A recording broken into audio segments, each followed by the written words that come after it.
Huge news from Adrian Wojnarowski and Ramona Shelburne. The Golden State Warriors try to convince the Lakers to trade LeBron James on the eve of last week's trade deadline. The Warriors had a full deal ready to unveil to the Lakers, which was encouraged by Draymond Green, but neither the Lakers nor LeBron would entertain the notion. LeBron's agent, Rich Paul, put an end to the talk. The Warriors could revisit this all again in the offseason.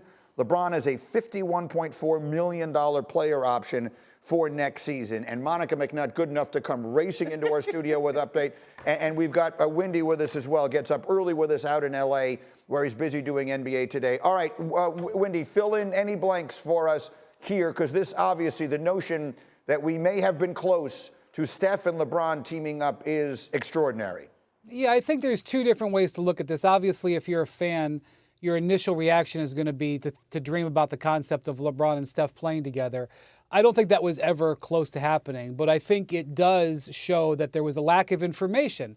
There was a lack of information from these teams, because Woj and Ramona also reported that the 76ers called the Lakers about LeBron, because just the way things have gone for the Lakers this season and the passive-aggressive moves that LeBron has made left people wondering, how does he actually feel about the Lakers?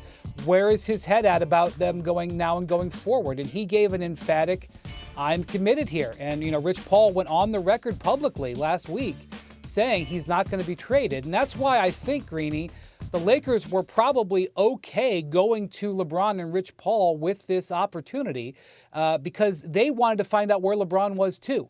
Because LeBron was, putting up emoji tweets and, refusing to talk about it in the media. And so what ended up happening is LeBron ends up recommitting himself to the Lakers, saying, no, I don't want to be traded. I want to be here.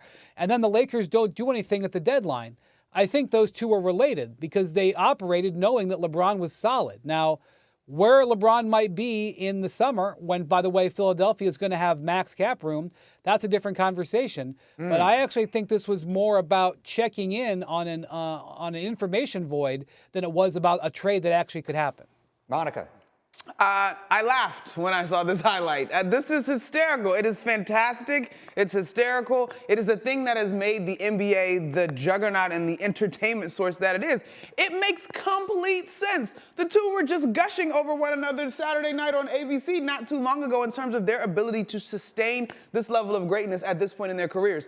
So throw everything at the wall if you're the Warriors. And I believe that either Woj or Ramona wrote the words trying to extend their window.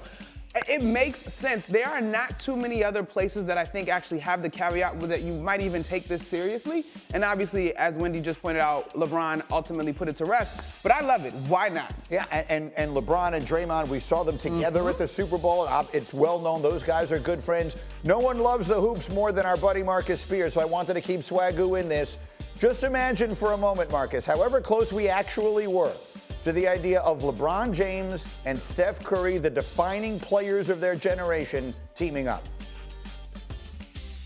The level of basketball IQ is what I thought about. Now, look, Wendy just talked about the reasoning, and Monica talked about it. And we've seen in the NBA, obviously, superstars pair up. Obviously, KD went to Golden State. But my first initial thought was, with Draymond Green, Steph Curry, and LeBron James on the floor, that might be the smartest basketball team to ever be on the court at the same time. When you start talking about their ability to figure out how to play with anybody.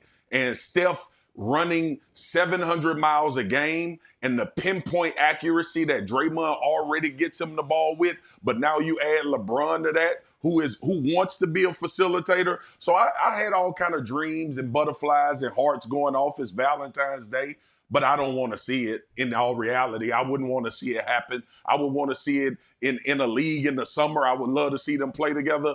But the basketball IQ would have been bananas. Absolutely. Monica, we see on the bottom of the screen, for those who are just coming out of the Super Bowl and maybe now just starting to digest what's going on in the NBA, we see the Lakers are currently 9 and the Warriors are currently 10. Are either of these teams, are either of these superstars legitimate contenders in the Western Conference this year as constituted? I do not think so this year. And guys, y'all help me. We got to define contenders, right? Is our contenders going to be top 4, top 5, top 6? A team that could make it like to the conference final at least? I don't see the that Lakers did last year. In fact, Greeny, if I'm honest, I kind of see these teams potentially colliding in the play-in, which would be fantastic for the ratings of a play-in, but obviously a little bit disappointing when you think about the long term of a playoff run. The younger teams, I believe, are coming. The Clippers, the Nuggets, obviously are well established. There has just not been enough consistency. And I was witness to the last Warriors championship and the way that Steph has this incredible gravity, 5-game win streak, fantastic for the Warriors. But for an organization whose standards are winning championships and competing for championships, even this 5-game win streak, even if they beat the Clippers tonight, I just don't know that that is the omen for the rest of the year. So what does it all mean, Wendy? Like, these are the two most popular franchises in the NBA, and Steph and LeBron are overwhelmingly the two biggest stars. Where are both of them now and into the short-term foreseeable future? What it means, Greeny, is that we've got two teams here that are big, expensive, and aging, who are underachieving, who didn't have much they could do at the deadline, and were flailing around trying to hit, grand slams. Both of these teams are having very disappointing seasons, although they are playing their best basketball over the last couple of weeks.